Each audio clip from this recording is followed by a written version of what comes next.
Hello guys, my name is Zachary Clayton. I'm in Dr. Arnett's class in ISM 3011 at Santa Fe College. Today we're going to be talking about privacy and collaboration systems. Let's talk about why privacy matters. In any company, any corporation, you have a large amount of company data that needs to be kept confidential. Okay. Also, by keeping your data confidential, it builds trust. Builds trust in employees, employers, and clients. Right? People that people work with, to make sure that they know that their stuff is going to be kept in a way that it needs to be kept for their safety. It also ensures that confidential material stays confidential. Right? If something is confidential, it should not be out and about for everybody to see. Let's talk about some collaboration tools. Zoom and Microsoft Teams are something you probably know all about. Zoom got really big, at least for me, when I was in high school back in 2018, 2019, and especially during 2020 when COVID kind of got around and everything shut down. We had to go to Zoom classes and Zoom meetings and all these things. Also, you have Google Drive, which is something for files that can be shared and worked on, collaborated on together.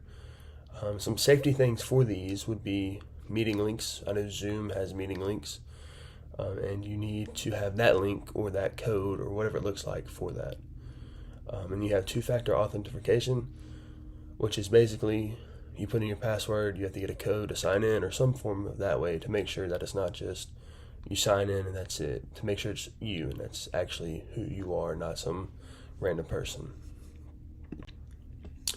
Privacy risk, something that was really common back in high school during COVID was unauthorized access from Zoom.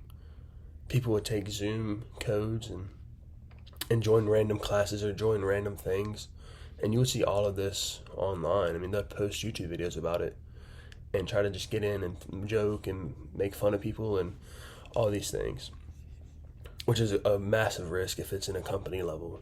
Data leaks, something super big, super massive. You don't want your data getting spread anywhere.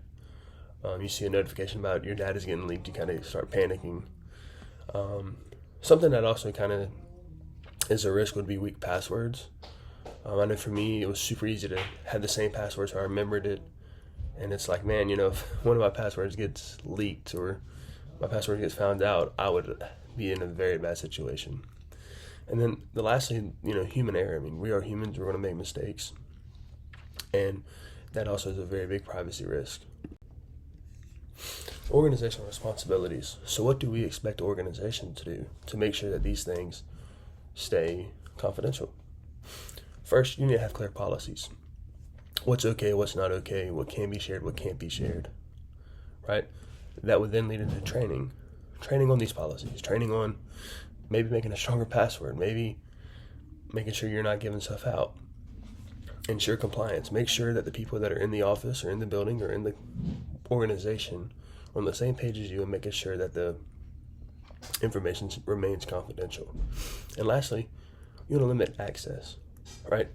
I don't believe a role between a regular employee or a regular associate should have the same access to the company that a manager should have, right? They shouldn't have all the tools, the bells and the whistles. Now, some best practices. Encourage your employees to use strong passwords, or you as an employee use a stronger password, right? Multi-factor authentication, simple. Make sure that you have a way, if your password gets stolen, somebody signs into your account, you're going to get notified before they're able to get into anything. And then as a company, make sure you have up-to-date software. Make sure that it is very hard for somebody to come in and steal it. And for my conclusion, this stuff protects both people and data, right? As a business, your data is precious, but your people are also precious and valuable. Everyone has a responsibility to prevent data leaks. Everyone has a responsibility to make sure the data is kept in a safe environment. Also, with this data being kept safely, this leads to trust. And trust is a very big thing in the business world. And lastly, make sure you use digital software in a safe manner without sacrificing privacy. Because for people, privacy is one of the most important things.